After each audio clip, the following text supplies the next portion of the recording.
It's estimated to date that the U.S. has spent about $40 billion on the invasion in Iran. You can already guess where that money's coming from. Yes, of course, you, the taxpayer. What they have done is engage in this act of economic terrorism against the entire world. They basically threatened any ship that's moving through the Straits of Hormuz. Well, as the President of the United States showed, two can play at that game. And if the Iranians are going to try to engage in economic terrorism, we're going to abide by a simple principle that no Iranian ships are getting out either. We know that's a big deal to them. We know that applies additional economic leverage. And again, Brett, the president wants the Iranian people to thrive and succeed. He has had his negotiation team put on the table a serious proposal. The ball is in Iran's court. Did we make progress? Yes. But we're going to find out from the Iranians whether we can make that ultimate bit of progress that gets us to a big deal. They might feel normal in a couple of months, but they're never going to get back to where they were before. If you look at what's happened to US stocks, for instance, it's knocked roughly $2,000, maybe $5,000, maybe even $10,000 off the average value of stocks that the average American family holds. If you look at oil price futures, we see that oil prices are expected to be high for not just months, but in fact years. And then you can think more broadly about how this is going to rewire the globe. The president just submitted to Congress the president's budget, in which he asked for an extra $350 billion in defense spending. Now, I just want you to understand that's if you're going to spend another $350 billion, that means you have to tax another $350 billion. So implicitly, then, he has just announced an extra tax hike of $3,000 to $4,000 per household in order to fund this bigger military that the president all of a sudden feels that we need. So the consequences here for our economic well-being are dramatic. Other debate about who's going to get taxpayer-funded Medicaid in this country.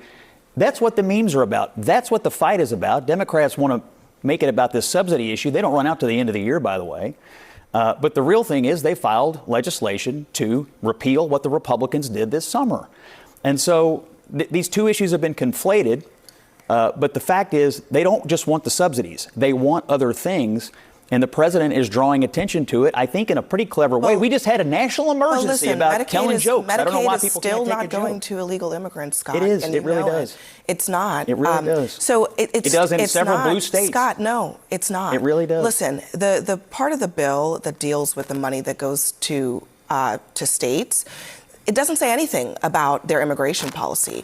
So red state or blue state, those states are getting less money from the federal government. That still has to be dealt with. And that has nothing to do with immigration. And again, Medicaid does not go to undocumented immigrants. SNAP does not go to undocumented immigrants. CHIP does not go to undocumented immigrants. It absolutely does. I don't know. I mean, Scott, prove me wrong.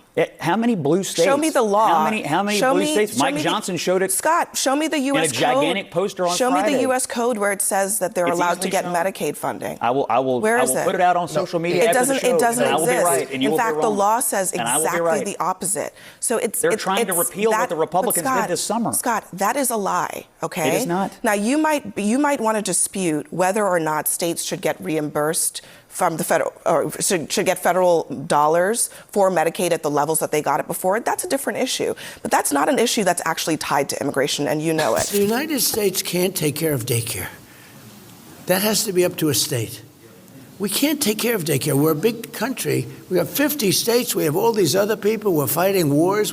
We can't take care of daycare. You got to let a state take care of daycare, and they should pay for it, too. They should pay. They have to raise their taxes. But they should pay for it. And we could lower our taxes a little bit to them to make up. But it's not possible for us to take care of daycare. Medicaid, Medicare, all these individual things, they can do it on a state basis. You can't do it on a federal.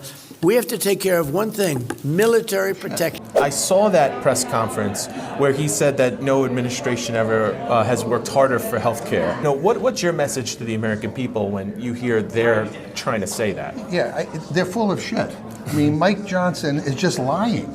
They're being exposed. I mean, that's why the public opinion polls are showing that they're losing in this battle. And of course, just my man Donald Trump just a couple of days ago, he's like, America can't afford to pay for childcare. We can't pay for that. We got to leave it up to the states. We have to bomb Iran. We have to pay for bombs. We have to keep on completely funding Israel. Okay?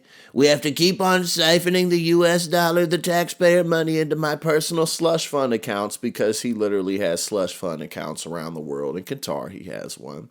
And then he shuffled like $1.5 or $1.25 billion to himself for the Board of Peace, obviously not through Congress, to an account that he controls himself. We can't pay for no child care.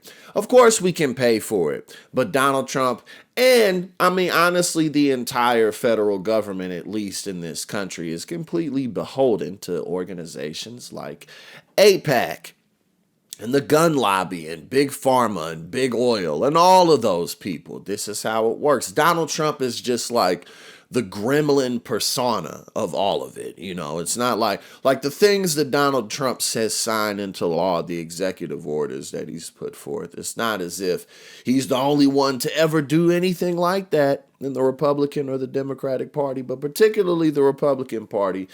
It's just that he's such an idiot and such a clown that it's like every day there's something new. Like the dude just posted himself as Jesus. And then he was like, I mean, what? Only the fake news would come up with something like that. I thought it was me being a doctor because something about the Red Cross, and I'm really good at helping people. I make people better all the time. I mean, so it's just, it's unavoidable that we talk about him all the time. But $40 billion in Iran. And we're not getting any real concessions for it that make a difference. The price of oil is going to continue to rise. And we still have over 2 years left of this man.